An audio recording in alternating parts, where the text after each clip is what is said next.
everybody, and welcome to a brand new episode of the Jedi Way here on the Outlaw Nation channel. I am the Outlaw John Rocha, also known as Rocha Fett here. Very excited to be back together with my two compadres here on the Jedi Way. First of all, Happy New Year to everybody, and Happy New Year to you too as well. The great Laura Kelly joins us again. Laura, how are you? I'm doing great. Happy New Year to you both. Happy New Year to everybody. It feels like kind of late to be saying Happy New Year still, but I haven't seen you guys or talked to you guys in forever. So I'm excited to be back talking Star Wars with you. Yeah, November 30th was the last time we did an episode of the show, but it was also the last time we had really big news to talk about. And certainly this is, there's got a lot of stuff we got to talk about here today on Star Wars. And of course, helping to round out our trio is Sir Kevin Smets down there. How are you, Kevin? How are you feeling? Hello there. I think there was an episode of Curb Your Enthusiasm where someone said Happy New Year to him, and it was like way beyond. I think it was like January 20th, and he was mad. I think we're good. I think it's still in the clear. Now we're right at the 10-day mark. I think that's fair. Yeah, I'm fresh off my photo shoot, so that opening, one day we'll have a third lesser attractive person on the panel. So I'm looking forward to that. And I'm pretty happy with my lightsaber poses there. I'm curious which one they'll end up with. So very strong lightsaber poses. I wonder if we should put them up. I should have thought to bring them up and show let them vote on it and have them vote on it. Let's not, man. Even though Brian Ward is going to put it together for us to take a look at, it would be fun to have the fans judge on this. Yeah, they're going to see me holding an empty wrapping paper thing. It loses the magic. It loses the. That's fair. That's fair. It's like watching the motion capture stuff. You're like, it's not quite the same. But we got a lot to get into here today. Certainly, big Star Wars news coming down about a Mando and Grogu movie. We got stuff talking about Ahsoka season 2. We got some Benioff and Weiss news, some Adam Driver news, and some other stuff that may pop up as we have fun conversations about the world of Star Wars. So sit back, relax, let's have some fun. And let's talk about it here. So this was the big news that was dropped by StarWars.com. There, they announced that Jon Favreau is directing a new Star Wars movie titled The Mandalorian and Grogu, which will go into production later on this year. Remember, Favreau created the Disney Plus series The Mandalorian there. Lucasfilm did not specify a date for the movie, but there is an untitled Star Wars feature set in their calendar for next Christmas, December 19th, 2025. And this apparently is going to be the first movie that they're going to release, theatrical movie they're going to release before the 3 movies they announced there at Comic-Con. Favreau is going to produce this thing with Kathleen Kennedy and, of course, Ahsoka creator Dave Filoni. And this, as I said, will be the film that comes out first before we get the film from Charmin Obaid-Chinoy, that is the Rey film, the James Mangold film, which is, of course, the origin of the Jedi, and the Dave Filoni film, which I imagine is going to be, Mandalorian Endgame for all of this. I saw this guy at J. Tim Suggs say that the best part of this news is that you've now got movies that are going to satisfy all sections of the fandom going forward. So, Laura Kelly, got to go to you first. As a big Grogu fan, as a big Mandalorian fan here, what are your thoughts when you hear this surprising announcement that we're going to get the Mandalorian and Grogu movie directed by Jon Favreau, and it's going into production this year? Surprise certainly comes to mind. I think that was my first word. The first thing that came to mind when I first heard this, when it was announced the other day. This is a really interesting move to me, and I'm very curious as to what the motivation is behind this, because I have my suspicions, but I think that if this had been in the works, or this had been part of the plan back in April, we would have heard about it at Star Wars Celebration. So I have some suspicions that this has sort of maybe come out of the writers and SAG-AFTRA strikes. Maybe there's some sort of programming, scheduling issue. My first theory, I think, is that it has something to do with the fact that are they not required to, maybe they're required to have writers' rooms, I thought, for all of these streaming shows on Disney Plus now. And if they're not going to do that, or they don't want to do that yet, this is a way around that. That was my first thought, which feels it feels icky nonetheless. But I will be very curious to see how this is received, because I think, going way back, rewinding way back to 2020 when Kathleen Kennedy was talking about eventizing all of these film releases. Right. I mean, I think they saw what happened this year with Barbie and with Oppenheimer and how well received those are, these big eventized films, and how that's really what you have to do in order to get butts and seats at the theaters. So unless you're getting people in that sort of headspace that this is like a big deal and it's time to like dress up and make a whole thing of it, I wonder how this is going to be received, because I also think that they're a little bit late to the party on this when it came to capitalizing on Grogu, and we've seen a lot of it, and I'm obviously a part of it. I have partaken in purchasing, contributing to Grogu capitalism. Sure. I think that the moment would have been after season 2, or to make a sort of movie event out of the finale of season 2. I feel like we're a little bit past it at this point. At least in terms of like how season 3 was overall received with this show. So I'm curious to hear your guys' initial thoughts and maybe what you've kind of come to in terms of conclusions since this was first announced. I mean, am I out of the blue with this sort of idea that this is it tinfoil hat theory that this is a writer's strike result? I don't. It's a great thing that I hadn't thought of, because a lot of people were saying, well, this is going to replace The Mandalorian season 4, but then Deadline, after this announcement was made, reported that The Mandalorian season 4 is still going to happen. So I don't know if it would be called season 4, but whatever version of that. So is this just a movie in between the seasons? It's very confusing. But Kevin, what are your thoughts, on this announcement, and what are your thoughts on Laura's speculation and her theories here on why we got this announced in such an unusual way and surprising? I think it's dead on. I think they took the season 4 scripts. I think they were like, hey, we ran out of time. Like they could not touch it.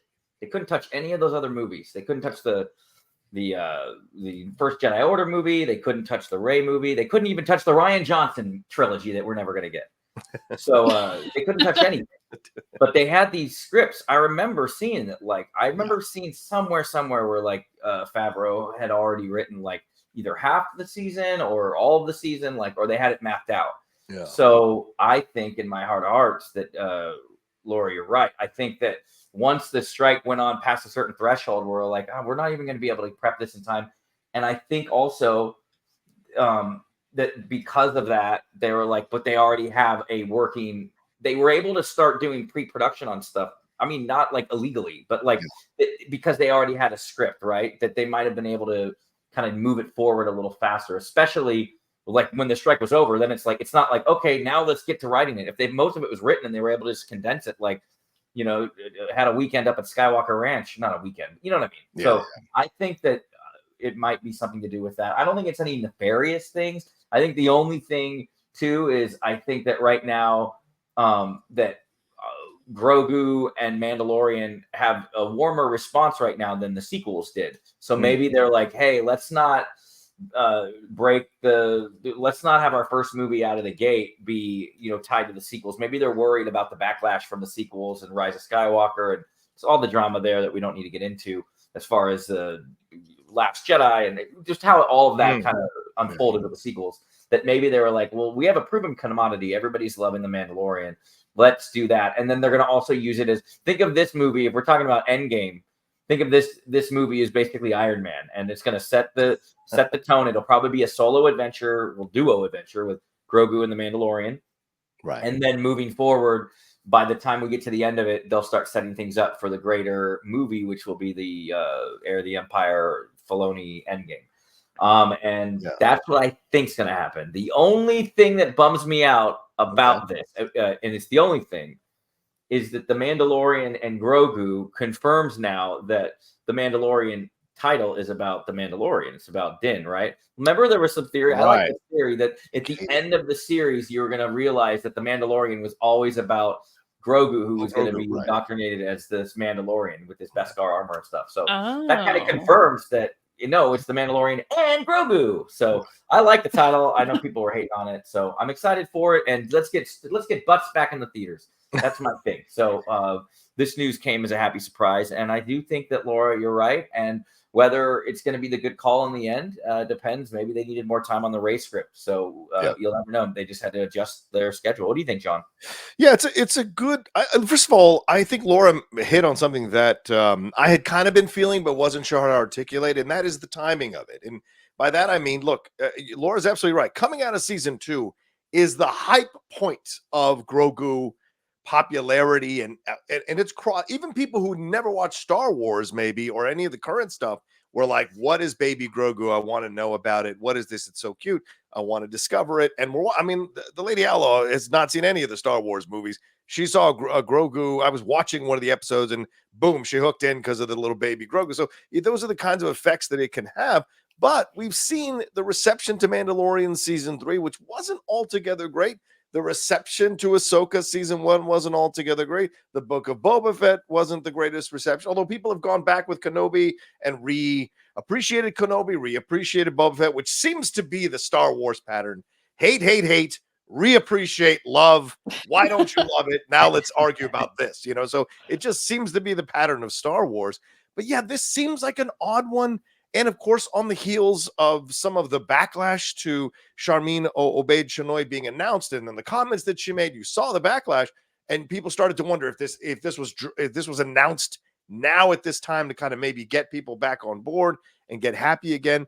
But either way, I do like this, but I don't know if it's going to 100% work, and if it's going to get people back excited about Star Wars again. But maybe, because people have been complaining about how the Mandalorian feels like in the backseat of his own show. Remember, that was a big complaint about season 3. Maybe now we bring him back to the forefront. You get people back in love with this Mandalorian Grogu duo, and you get people excited again to see them in their own adventure. I'm sure we'll see Bo-Katan.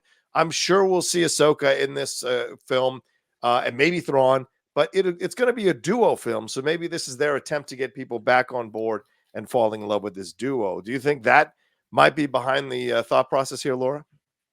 I think that's a big part of it too. I mean, I also think that, the budget of all of this is a big factor. The fact that we need to get people in seats in the theaters for Star Wars specifically, because how long has it been since the Rise of Skywalker, and how much money are they realistically making from Disney Plus? I mean, I remember reading not too long ago that like Disney Plus hasn't proved to be profitable yet, or maybe it just recently was. I don't know. So I have a feeling that money is really the big thing here.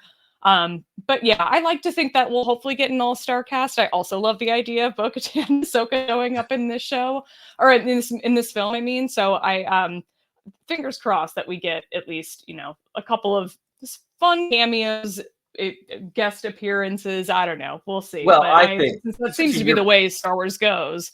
I think that's predictable. To your point, and I think you'll love this. I think if it's a movie, big budget, you're going to have Pedro with the mask off.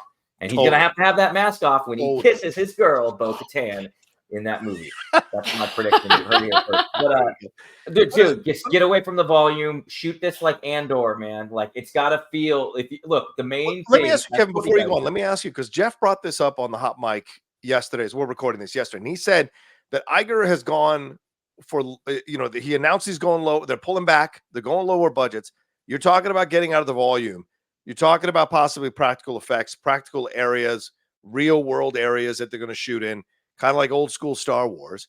So do you think this is $100 million film to $150 million film, or do you think this is higher?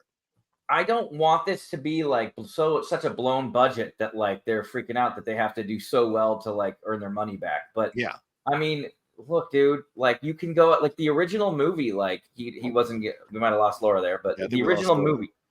She'll be back though. Go ahead. I'll bring her back up. The original movie, like, it's like it was a giant, like you're going to have to go out to locations that look like it, that are you don't have to build sets, right? Like, you can finish it with matte paintings, but like get creative, but like here's the thing, dude. Like when I was rewatching Solo with my wife, I think I said this last year on the show, like, some parts, like my brain had to trick myself into being like, wait, or during Ahsoka, I'm like, wait, I'm not, or sorry, Solo. I'm like, I'm not watching another episode of Disney TV right now. I'm watching a movie, right? And I don't want the Disney TV Disney Plus to like bring down the overall, for me, like the feeling that like, oh, this could have been a Disney Plus show. Now we're just seeing it on a big screen. Like, right. To me, it's very important that like, that's why I think once they go to the movies, they shouldn't go back to TV. Like you graduate. Oh, interesting.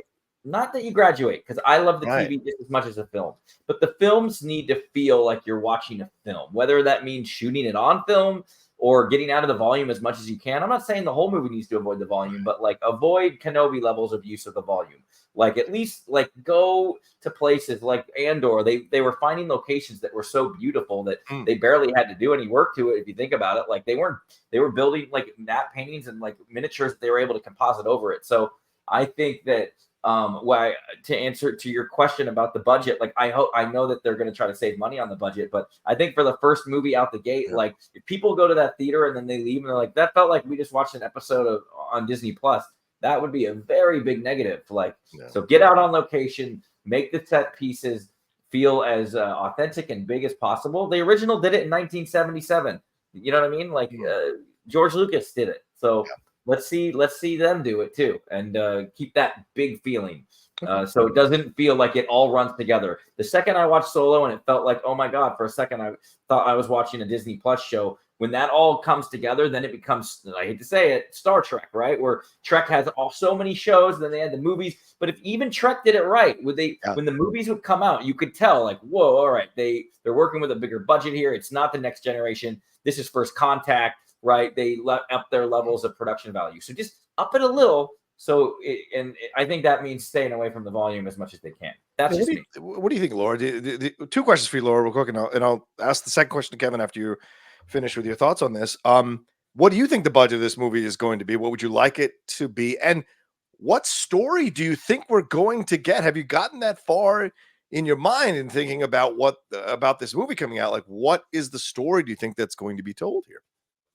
Well, in terms of story, I'm a little bit weary of sort of banking on like a Thrawn sort of tie-in. I'm not totally sure we're there yet. I mean, I guess they hinted at it in the Mandalorian season 3 and some of those scenes with the New Republic and Spy, but I don't know. I'm like, that feels like it should be more of like the Ahsoka story that we need to do more of the storytelling and laying more of the foundation, I think, with him there.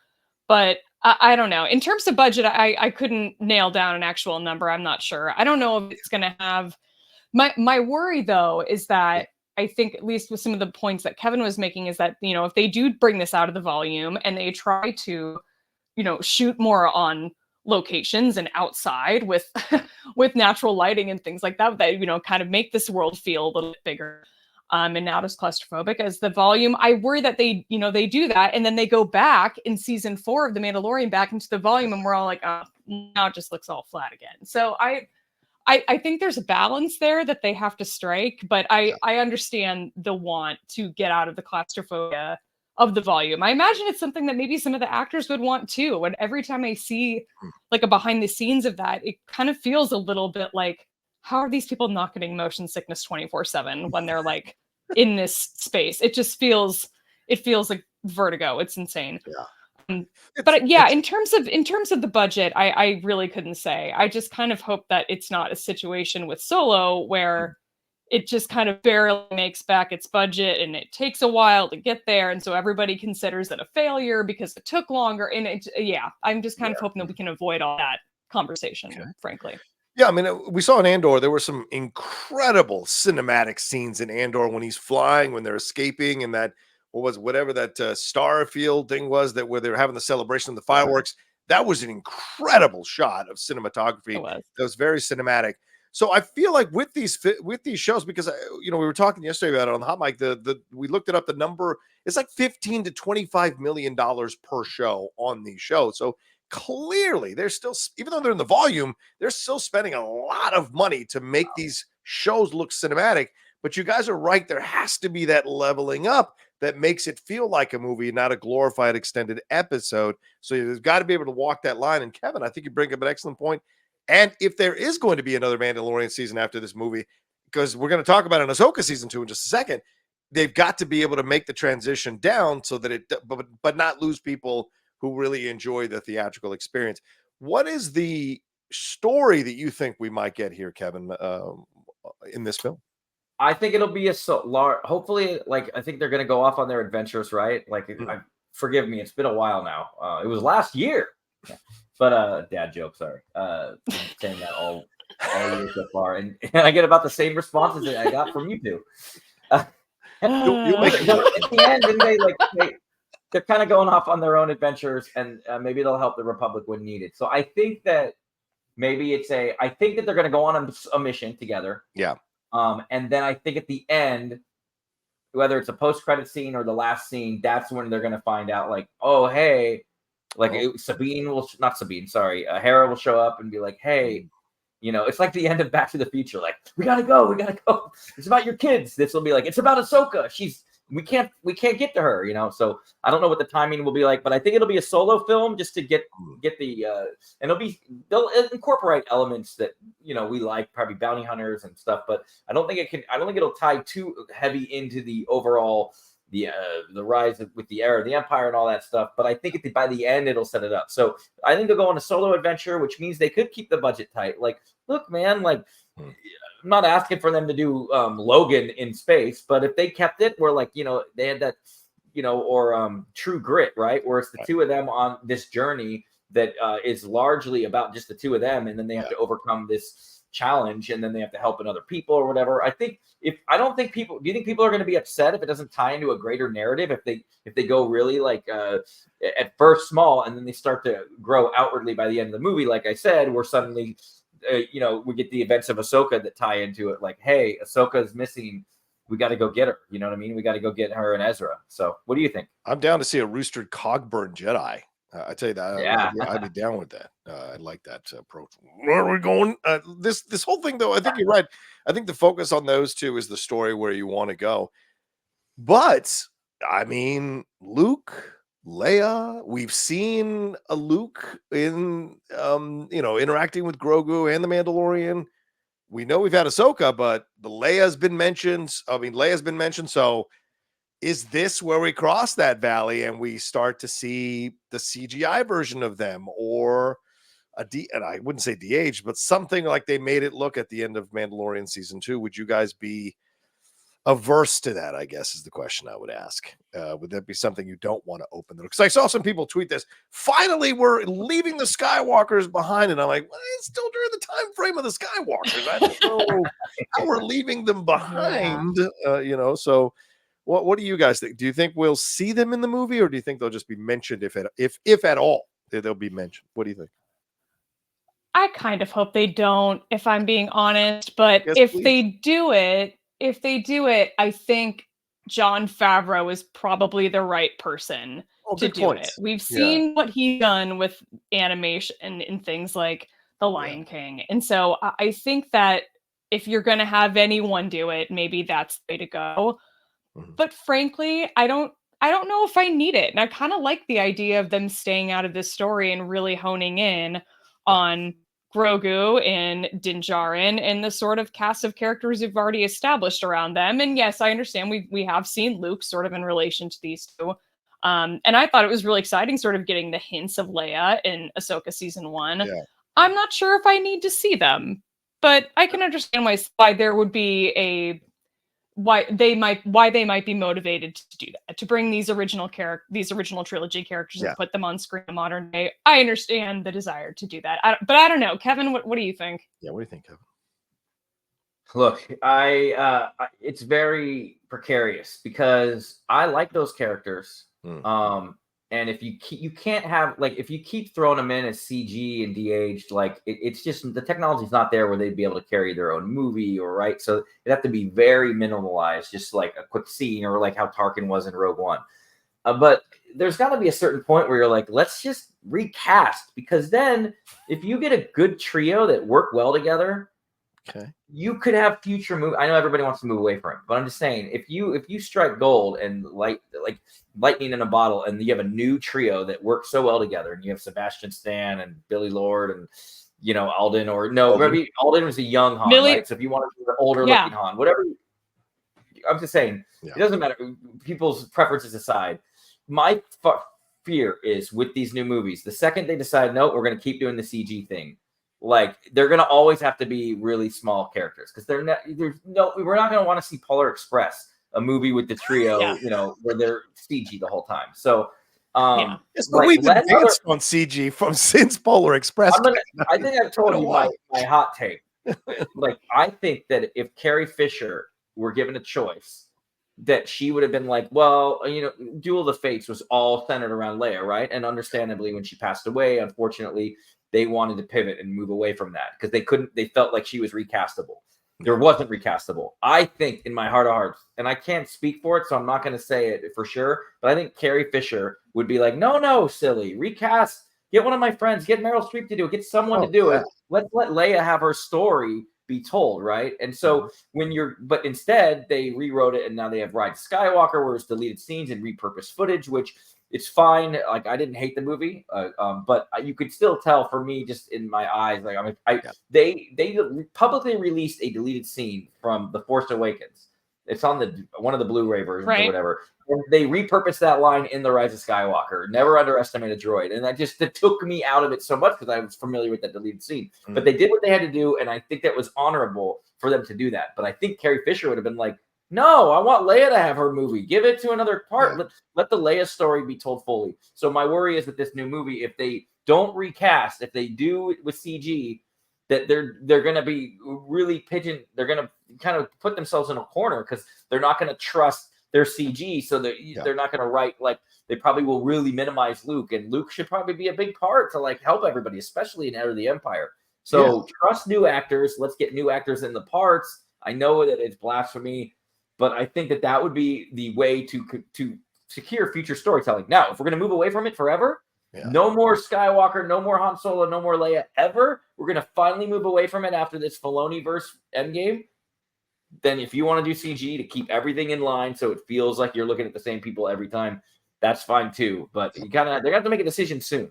Yeah, I agree. We've come to the tipping point. And I also think because there's been so many years, and I agree with you on Leia, I think Mark Hamill, Harrison Ford, Carrie Fisher, all three of them, I think, loved this franchise, but also didn't take it seriously enough where they were like, no, don't ever recast me down the road if I get too old enough to tell these stories. I think they love these characters enough to want more stories to be told of these characters if they wanted to go that route. So recast. Laura was about to say Millie Bobby Brown. That's a great choice as well for Leia.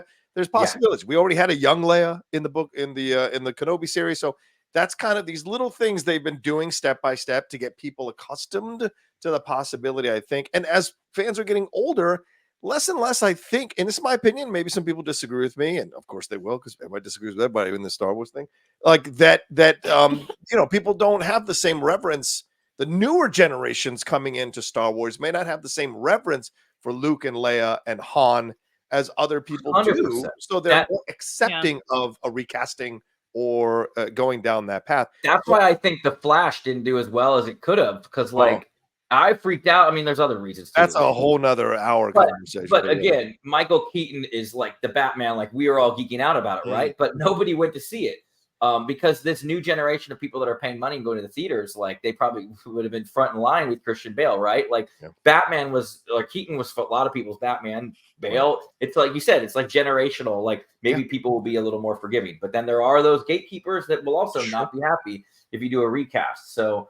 But you can't live in CGville forever. I think you can't make everybody happy, especially in the Star Wars fandom. So yeah, I mean that's absolutely true. So we'll see what happens. Yeah, but buried, at least in my opinion, kind of buried in this announcement was there was the announcement that they're working on an Ahsoka season 2. They're currently developing Ahsoka season 2, and among those in the works, that was part of the statement. It was right at the end of a line here, and Filoni posted a picture, which I don't have right now, but Filoni posted a picture of Sabine and Ahsoka there on that mountain that Baylan Skoll was on, and the finger pointing. So clearly saying that, he's on board with this. This is going to happen. So, Laura, were you surprised that we got an Ahsoka season 2? I mean, announced Rosario was in kind of hinting at it last week in a couple of interviews.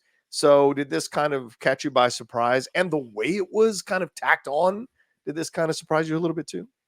See, there it is. The way that it was sort of tacked onto the very, as just a little footnote at the end of this article was surprising to me, that it wasn't something I don't know, bigger. I'm like, all of these cast, this poor cast of video already had to like kind of hang back. They weren't able to like post all of their videos and photos from behind the scenes while the show was airing. They had to wait till the stakes were over in order to do that. I'm like, you could have brought them together to like do something. I don't know. The fact that it was just this little mention at the end of this article. Now, am I surprised that it's happening at all? No. I mean, I think my theory all for months now has been that it's been greenlit for a while. They just have been holding back the announcement in hopes that they were going to build it up to be something bigger than this. But I guess it's fine. I'm happy that it's happening. I figured that it would be happening. I will, like many people, I'm very curious to see how they handle the race season of it all. Sadly, it's sort of interesting that that's the last place that we saw him, and that's where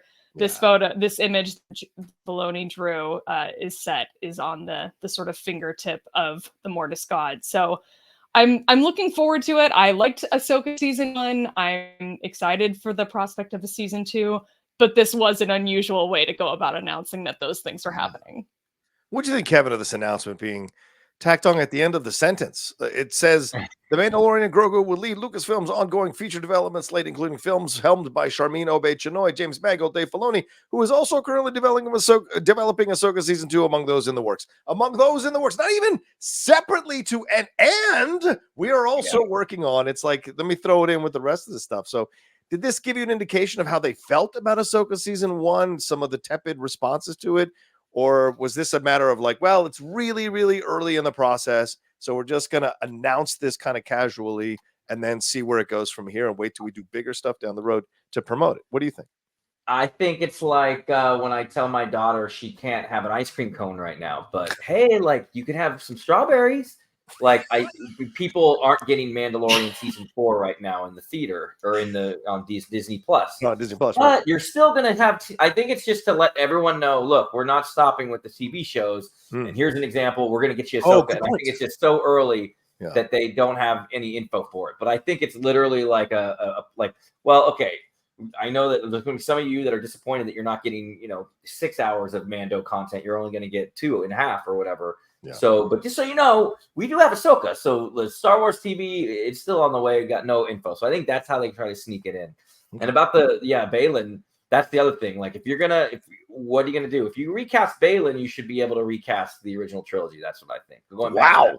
Wow. Okay. Well, I'm just saying, like, if you're trying to watch it all, like, look, they recast just to clarify, he's not saying Baylan Skoll is equal to Luke or Han or Leia. I'm not trying to say that. I'm just trying to say if you're following a formula, right? Like that it's okay to recast, right? Because otherwise, if you watch it in order, you have Mon Mothma looks a certain way in Andor and in Revenge of the Sith, and then looks a little older in Return of the Jedi. No offense to Carolyn Blackstone, she's awesome. And then you go back to her afterwards with the Ahsoka show. So that's in canon, so you're able to recast and replace and whatever. So it's all complicated, but I'm excited for Ahsoka season 2.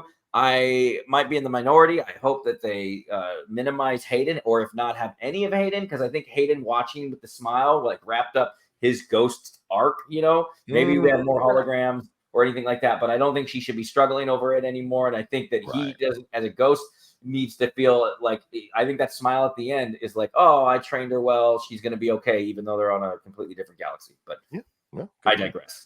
I yield my time. Well, we'll see what happens. But I do have one last question. I know we've been going on for 30 minutes on this. So one last question, though, for both of you. And I'll go, Kevin, to you first on this one. This is basically the Filoni-verse now. Like, it is absolutely Filoni being ascended to this position. We're getting an Ahsoka season 2. We're getting a film directed by Favreau, but very much Filoni influenced in The Mandalorian and Grogu. Then we're getting the Rey sequel. Then we're getting the Mangold film at some point. And then we're getting his Avengers Infinity War / Endgame film that's going to wrap all this up. And maybe we're even getting a Mandalorian season 4. So this is very much his world. So do you feel now comfortable that we're in the right hands, or do you feel like now just cautiously optimistic as you hear this announcement combined with all the other announcements that we've had over the last few months? I am happy. Okay.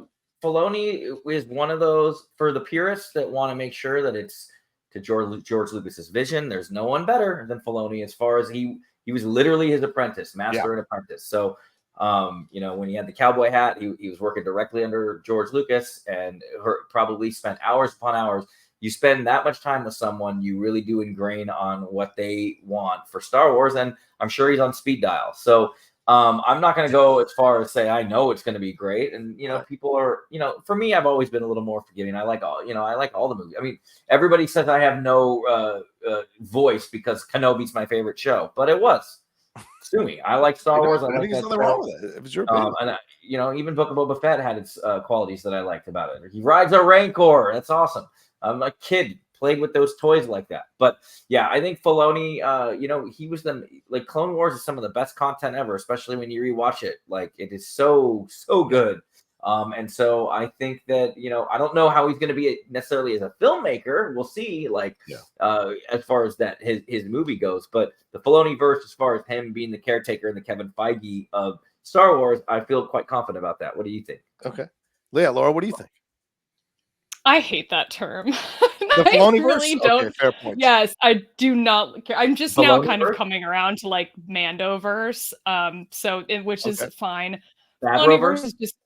I don't like either. I don't like associating the universe with them specifically because I think it's the sort of same attitude I have heard some directors sort of, I guess, how to say this. Some directors express that they hate that it's like a Ron Howard film. But they're like, there are a lot of people that made this. It wasn't just me. I hate that it says so I feel like it's giving him too much credit and not enough to all of the other people who deserve credit in terms of creating component of this part of the universe. I also feel like that term was sort of coined and used regularly in circles of Star Wars fans that I just would rather not associate with. So there's multiple reasons I just don't like that term. That's fair. I also think that there is this thing going on in Star Wars, and it kind of brings it back to the WGA regulations with the requirements for writers' rooms. I feel like there's something that's kind of not connecting here because Dave Filoni spent so much time with George Lucas, being mentored by him for years before he was sort of set off on his own to do his own thing when it came to, the later seasons of the Clone Wars and with Star Wars Rebels. And I feel like there isn't a person like that Dave Filoni is regularly mentoring, or it's not somebody that we're hearing a lot about.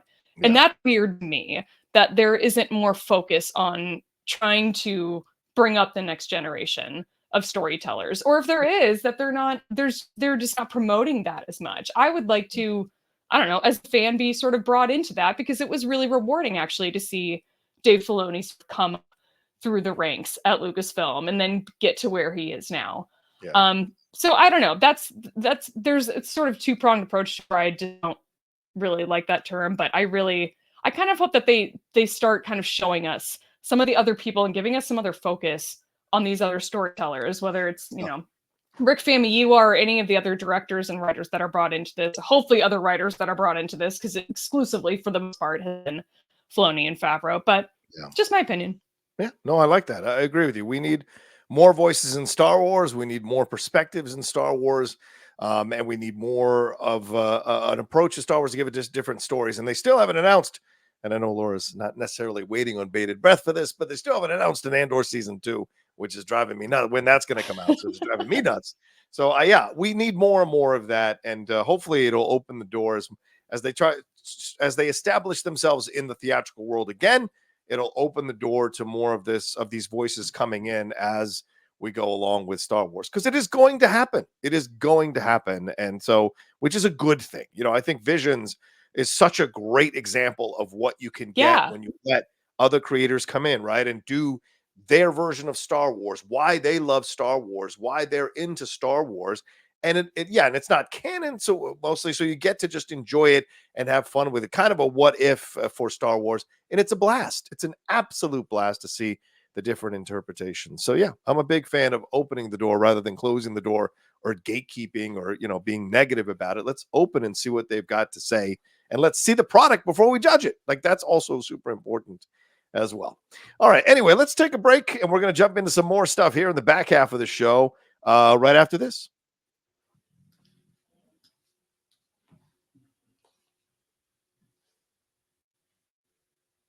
All right, we're back here as Kevin is checking out his computer. We're going to jump into some Benioff and Weiss conversations here. I don't know if you guys read this on the Hollywood Reporter. This is where I'm getting the article from. But Game of Thrones creators here, David Benioff and Weiss here, were being interviewed in promotion for the Three Body Problem film that they have coming out here. Hollywood Reporter did a whole cover story on them and on the Star, where they were asked about all kinds of things like the final season of Game of Thrones, which we will not get into here, and all the other things that they've been working on. But then they were asked about Star Wars, and they talked about their film that was confirmed in 2019. And they were asked about it, and he said, well, Benioff said, we wanted to do the first Jedi, basically how the Jedi Order came to be, why it came to be, the first lightsaber. And we were annoyed as hell when Rian Johnson, the duo's longtime friend and a producer on Three Body Problem, called his movie The Last Jedi, which Weiss said a little dryly. He completely destroyed the obvious title for what we were working on. And then when asked about what went wrong, Benioff said Lucasfilm ended up not wanting to do a First Jedi story. We had a very specific story idea in mind, and ultimately they decided they didn't want to do that. And we totally get it. It's their company and their idea, but we weren't the droids they were looking for. So a really funny response from them overall about this situation. So, Kevin, what are your thoughts when you hear what Benioff and Weiss had to say, especially considering James Mangold is essentially working on the movie that Benioff and Weiss say they pitched Lucasfilm here? Mangold's film is set to 25,000 years before the Skywalker saga. Dawn of the Jedi era is when it's set there. And he purposely wanted to move out of any of the expectations of that section. So what are your thoughts when you hear what Benioff and Weiss were pitching and then what Mangold is essentially doing here in this situation?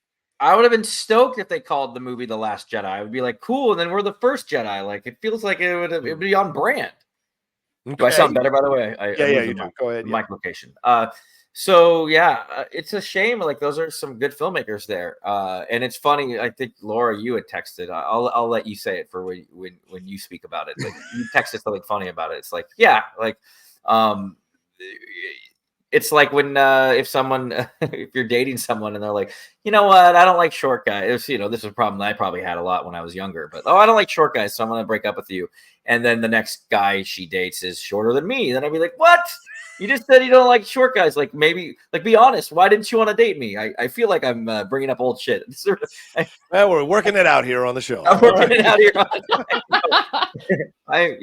But no, long story short, I think that I would be annoyed, not at the Last Jedi title, but I'd be more annoyed like, oh, now they're not doing it, but they're doing that. Like, I would, in my paranoia, it would be like, oh, so did you mine some of our ideas? And now Mangold's going to use some of those ideas. You know what I mean? So I think they're going to keep their eye very closely on how this new First Jedi, or this, whatever they're going to call it with Mangold. So to be honest, this is the one I'm least looking forward to anyway. Like, I thought, wow. The first, like, it's going to be like Castaway. Like, so the first like hour is going to be someone realizing he can move rocks, and then they're going to build the first lightsaber. Like, I get it. It's probably going to be cool, and I'm going to eat my words. And I'm never above eating crow. I'd do it if I have to. But to me, it was like, I'd rather go, several thousand years back in a bustling era like the Old Republic and do something cool with my favorite era of Star Wars, so it's going to be interesting. At least it's something I have no idea what to expect, and I have no idea what they'll put together and how they'll do it, and how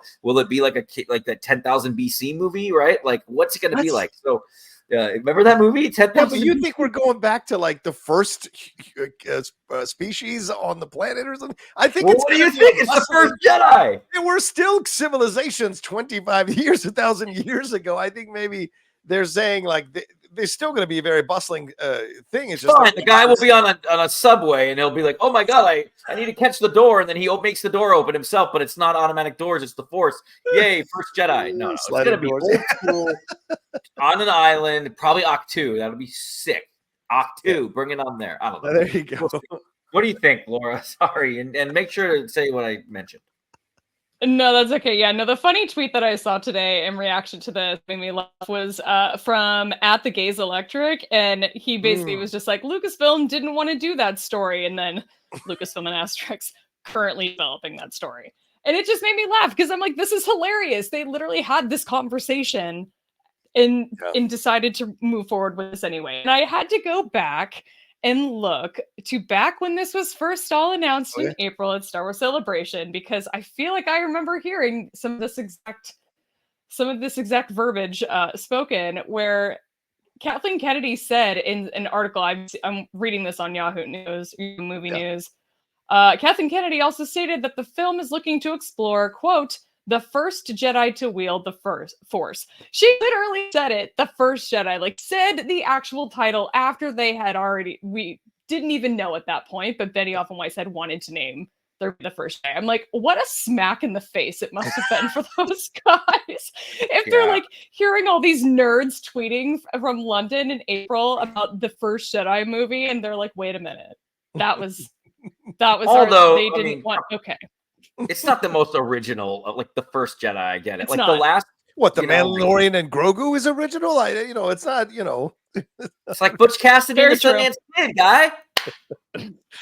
Like I think you're both on point here, and Kevin's analogy works because that's what happens. You, no matter what the excuse is for the person breaking up with you, if they go and date another person who has similar characteristics to you, you just weren't their person. And you can't explain it. It is something that is within the chemistry of humanity. You just cannot explain it, and there's no use trying. It's just something people know. And so it seems like maybe they felt, and Kathleen, she ain't shy about cutting you out if she senses it ain't the right thing, right? She has a history of cutting directors out, of stopping projects, of 90%, 80% done with Solo. Let's completely reverse it and get a new director. Like, she has no problems doing these things, for better or worse, whatever your feelings are about it. She has no problem. So it's not surprising. And remember, this is Benioff and Weiss coming off of that season 8 of Game of Thrones, getting absolutely just dismantled for that Game of Thrones season, which they still kind of have trouble talking about. If you read that interview, along with that Confederate series, which was really insane for them to consider. And so you see that maybe Kathleen sensed that it wasn't the right time. Like, that story told by them at that time at Lucasfilm was not the right time. Now, maybe it is the right time after everything that's happened, after all the stuff, the series, the movies we've gotten. Okay, now let's go backwards. Let's see what's here. Let's have some fun with it. And I trust James Mangold because I like what James did with Logan. And I think she worked on Indy with him as well. So she has a familiarity with him that she trusts. And we'll see where we go with that. So, but to be fair, the indie film in some sections wasn't received well. In other sections it was. So another kind of up in the air type of movie. So a divisive movie rather. So we'll see what this movie ends up being. But yeah, I mean, they're fine. They've got a lot of Game of Thrones money. And one of the things that was really, and Kevin, you bring up something, and Laura, I'm sure you agree with this too. I'm sure Kathleen is like, look, anything we take from your script will give you some kind of backdoor credit or some kind of that financial. Was going to be my question. Right. I would think, right, Laura? I mean, I would think she would be fair in that way because this is so public in terms of. Yeah, I'm like, is it a story by credit or tell? I don't know what the exact verbiage is, but I'm like, do we think they're going to get some kind of credit for this? Because it kind of sounds like it was their idea, honestly. I don't know. Yeah. I mean, I can see the parallel thinking could happen here where they're like, well, you did The Last Jedi. What if we did The First Jedi? Like, kind of makes sense. But still, I do wonder if they'll get any kind of shout out for the story idea. They might not, because in the article, Laura and Kevin, if you guys read it, they turned down. They no longer have their names on any of the Game of Thrones stuff. And they said, we're not, and that was free money. They wouldn't have to do a damn thing. And they could have collected paychecks off House of the Dragon. They turned it down. They said we don't want our names connected to any of the Game of Thrones stuff going forward because it's not stuff we're creating. And we are happy to surrender that. And they made a point of saying how the HBO lawyer was like, what? This is free money. You don't want the free money? And they're both like, no. We don't want it. So maybe there is a thing here where they're like, well, we only want our names on stuff we're actually working on. So there may be something they clarified with Kathleen about the approach here. But who knows? Or you may get a story by, may get associate producer credit on. Who knows? We shall see. What do you think, Kevin? Do you think they'll get something out of? Do you think I think Marlon Wayans got paid to be Robin in the Batman sequel that it was never to be, the third one. So, I think that there are always deals like that. Not to pull such a random one. That's a second Batman reference I made today. Maybe the third. But I think that probably. I think that's honorable. I didn't know that about Game of Thrones. That's really cool of them. So, and let the record. I just want to be the record state that was totally a metaphor. It's not from real world experience. Okay, I don't want anybody, worried. Thinking you're short. I had enough time. I was just trying to give an example. Okay, can we move on? I'm going to start crying. You brought it up. All right, I know. Let's take one more break. Let's take one more break, and we'll get into our final topic here, talking about some comments from Adam Driver here right after this.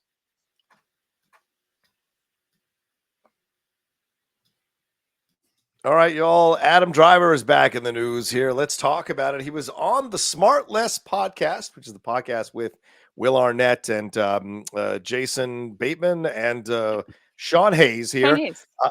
And he was asked about the Star Wars stuff, right? And of course, Adam Driver here promoting stuff that he's working on currently. And he was saying which is Ferrari, that's out for people to enjoy in theaters.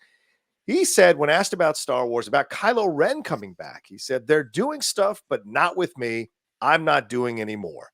And Sean Hayes asked, you're done because the character's done? And Adam said, yes. Star Wars was way more exhausting for me. I made it more exhausting than it should have been. I hadn't quite figured out the momentum of a set that was that big before. All the things I had worked on were pretty small and moved pretty fast. The director sets the pace of the set. I don't like to control that. I have to adjust. Spike Lee and Steven Soderbergh shoot really fast. And for me, that's not comfortable, but it's their movie and their film. So I adjust. And of course, this comes on the heels of his conversation with Rich Eisen on his podcast, when he talked about the arc for Kylo that got completely changed by the time Rise of Skywalker was done. The scripts came in for that. It was a much more evil arc. He was not redeemed at the end. So clearly, this is maybe one person that we might not ever see, maybe as a Force ghost or whatever down the road. Laura, what do you think? What are your thoughts on Adam Driver's comments here? And will we ever see Kylo Ren back, or Adam Driver back as Kylo Ren in the Star Wars universe? I mean, I'm not surprised to read this at all. I kind of after being on the Rich Eisen show, I think that this is very much kind of on with that. I do wonder now that he's making these comments recently. I'm like, did some NDA lift or something recently where he's only allowed to talk about these things? Because this is what weirdly comes up a lot and frequently recently. But I think that there's a lot of components of the Star Wars set that probably wasn't great for him as an artist. I mean, it sounds like, all of the points that he made on the Rich Eisen show was that we're constantly changing the character, not just from movie to movie, but even within the Rise of Skywalker, it sounds like a lot of things were changing. So I imagine having that in combination with the sort of changing pace of a set with the different directors coming and going from the sequel trilogy. And then I guess even just, I have no idea what it's like to be on a film set like this, let alone, or even really any film set, but it sounds like it didn't really kind of line up with his career goals, shall we say. So I'm not really surprised to hear about this. I would not be surprised at least to never see Adam Driver in a Star Wars film ever again. But, never say never. You kind of never know where someone's going to be 10, 20, 30 years down the road in their career. But who would have thought that Harrison Ford, after all of the comments that he's made about Star Wars, that he would ever be back, let alone back for multiple appearances in the sequel trilogy. So I don't know. I think that it's a never say never, but I wouldn't be surprised if for a long time we are at driverless in Star Wars. Yeah, Hayden Christensen coming back. A lot of people thought that was never going to happen, even though they may have wanted it to happen. A lot of people thought that was never going to happen, and we got it. We have Daisy Ridley coming back for a sequel, and she had made it clear. I mean, some of the recent quotes that were popped up on social media today. This is Daisy Ridley's quote. After watching the first film, I told myself that I was shit and that I really was less. I cried out my body's tears thinking I was the worst thing that has ever happened to Star Wars. So even that feeling can dissipate as you get older, as you become more experienced, as you get on other sets. and the negativity dissipates, and you can come back and be reappreciated for the work you did. So there is possibilities here for Adam Driver to come back. But his comments here, Kevin, you've been on movie sets. He says, I made it more exhausting than it should have been. Star Wars was exhausting for me, figuring out the momentum of the set. He's much more in command now as a lead. He's much more a guy who's worked with all these incredible filmmakers. So do you think that maybe down the road, that feeling of exhaustion will dissipate for Adam Driver, and we'll see Kylo Ren in some version, whether flashback or some kind of ghost or anything like that? What do you think? I think so. I think never say never. CM Punk came back, man.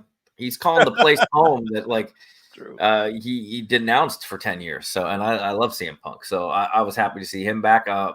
Adam Driver, I am not connected to the Kylo Ren character as far as I wasn't cast to play him. I didn't spend years playing him and living the part. But reading that paragraph where it says that the original arc was he was supposed to be the most confused and vulnerable being in the end, but then in the beginning and by the end, he would be the most committed as a reverse to Vader, where it was the opposite. That would have been so cool. Imagine like he's a scared child in that first one. Like, I'm afraid I don't have the power to do it. And then in the next movie, he gets even stronger. And then in that third movie, if he was just like freaking Dragon Ball Z, scary, strong, badass to Kylo Ren, and he didn't get to do it. So it breaks my heart to read that. And I didn't put so much work and life into it. So I think he might feel a little bummed about it and like hurt. And that would be a tough place to want to revisit. And what can they really do? I don't think he's a guy that's going to be like, oh, I'll come in for a cameo like Liam Neeson did for Kenobi, like, you know, as a Force ghost, whether he will be one or not, or like, you know what I mean? Like maybe a young actor. He's fun, but he's very serious. Yeah, unless they wanted to DH him and do the fall and how he met Snoke and the Kylo Ren, which they covered in the comics anyway. But yeah, I just think that I think he feels a little, but I think a lot of them do. I think Boyega too. I think he's coming back, right? Didn't they? I already said that. He was there? I've said he's coming back. He's totally coming back. Yeah, I would say he is too. So you never say never, maybe a flashback or, you know, like because like he died giving his life force, like and they were a dyad. It would have been really interesting if he was like the angel on her shoulder, right? Or like the voice every now and then. But if he doesn't want to do it, man, don't try to force a square peg into a round hole. Like it's not going to happen. And I respect his wishes one way or the other. I thought he did a good job for what he did. And like I said, I just wish that baton, when they passed it each movie, that they had a thorough line thread. Like that's it. Like from start, beginning, and end. And they had to take two. So, oh no, let's make a U-turn over here. Like, you know how annoying that drive is when you're trying to get somewhere. And I know the way. And you go, oh, let's go this way. Oh, like a U-turn. And they did that. They did so many 180s in that sequel trilogy, which is for me the biggest failings of the sequel trilogy. That there didn't seem to be a thread line, that they didn't know where they were landing the plane when they took off. So yeah, I can see that, but I think never say never. Just you never know. But I agree with Laura. I think for now we're not going to see much of him. Yeah, I had thought that maybe he would have some scene with Daisy Ridley with Rey in the new film, right? I thought maybe that's a possibility, but after hearing these comments, and of course what he said to Rich Eisen, I'm like, yeah, he's still a little hurt by it all. And he has a right to be. I mean, he has a right to be. As you said, Kevin, they were changing the parameters on him. And, you know, a lot of people who are in the Star Wars world of fandom and criticism and whatever, like, are not actors. And they don't understand what it's like, especially at this level, especially at the Star Wars. Remember Natalie Portman? I found an old quote from Natalie Portman where she said, like, I was in the most successful film of the decade, and everyone thought I was a terrible actress, and no director wanted to work with me. That's an actual quote from her from, I think, back in 2014 or sometime when she was talking about it.